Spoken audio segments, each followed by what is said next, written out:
کسی ایک پرزے میں کوئی خامی تھی، وہ فوراً ٹھیک کر دی گئی، لیکن اسی وقت ڈاؤن رینج اسٹیشن نے رکنے کا حکم دیا۔ چند سیکنڈز میں کئی رکاوٹیں سامنے آ گئیں اور پرواز ملتوی کر دی گئی۔ اخبارات نے آستینیں چڑھا لیں، ہر بیان نے اپنی اپنی طرح کی وجوہات نکال لی۔ کارٹونسٹ سدھیر دار نے ایک کارٹون شائع کیا جس میں ایک خریدار کچھ سامان دکاندار کو واپس کرتے ہوئے کہہ رہا تھا، اگنی کی طرح وہ بھی نہیں چلی۔ ایک کارٹون میں دکھایا گیا کہ سائنسدان کہہ رہا ہے، سب ٹھیک تھا، سوئچ بٹن نہیں چلا۔ ہندوستان ٹائمز کے کارٹون میں ایک نیتا رپورٹر کو سمجھا رہا ہے، ڈرنے کی کوئی بات نہیں، یہ بڑی امن پسند اہنساواد کی مثال ہے، اس سے کوئی مرے گا نہیں۔ قریب 10 روز دن رات کام چلا مثال کی درستی پر، اور آخرکار سائنسدانوں نے ایک نئی تاریخ طے کی اگنی کی پرواز کے لیے۔ مگر پھر وہی ہوا، 10 سیکنڈ پہلے کمپیوٹر نے رکاوٹ کا اشارہ کیا، پتہ چلا ایک پرزہ کام نہیں کر رہا ہے۔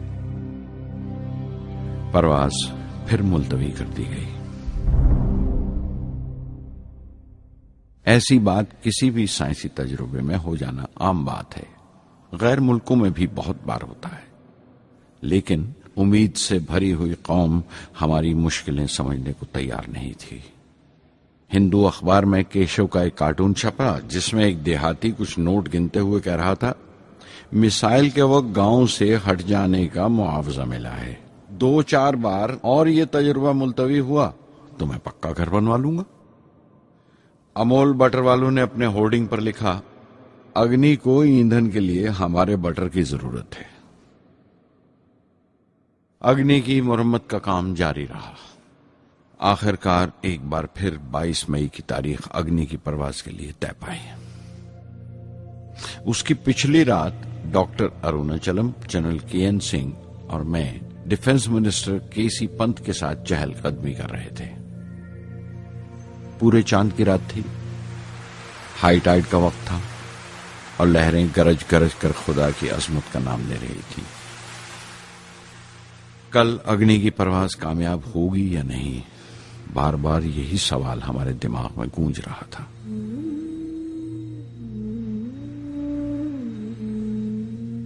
ڈیفنس منسٹر نے ایک لمبی خاموشی کو توڑتے ہوئے پوچھا، کلام، کل اگنی کی کامیابی منانے کے لیے کیا چاہتے ہو تم؟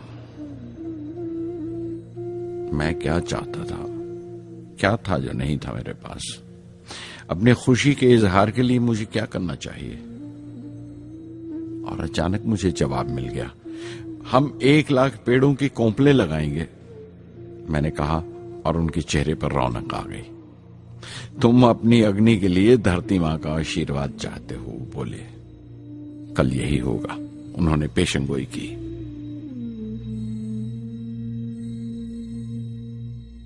اگلے دن صبح 7:10 پر اگنی لانچ ہوئی۔ قدم قدم صحیح نکلا، میسائل نے جیسے ٹیکسٹ بک یاد کر لی ہو، جیسے سبق یاد کر لیا تھا۔ ہر سوال کا صحیح جواب مل رہا تھا۔ لگتا تھا ایک لمبے خوفناک خواب کے بعد ایک خوبصورت صبح نے آنکھ کھولی ہے۔ 5 سال کی مشقت کے بعد ہم اس لانچ پیڈ پر پہنچے تھے۔ اس کے پیچھے 5 لمبے سالوں کی ناکامیابی، کوششیں اور امتحان کھڑے تھے۔ اس کوشش کو روک دینے کے لیے ہندوستان نے ہر طرح کے دباؤ برداشت کیے تھے، لیکن ہم نے کر دکھایا جو کرنا تھا۔ میری زندگی کا سب سے قیمتی لمحہ تھا وہ مٹھی بھر سیکنڈز، 600 سیکنڈ کی وہ پرواز جس نے ہماری برسوں کی تھکان دور کر دی، برسوں کی محنت کو کامیابی کا تلک لگایا۔ اس رات میں نے اپنی ڈائری میں لکھا، اگنی کو اس نظر سے مت دیکھو، یہ صرف اوپر اٹھنے کا سادھن نہیں ہے، نہ شکتی کی نمائش ہے۔ اگنی ایک لو ہے جو ہر ہندوستانی کے دل میں جل رہی ہے۔ اسے مثال مت سمجھو، یہ قوم کے ماتھے پر چمکتا ہوا آگ کا سنہری تلک ہے۔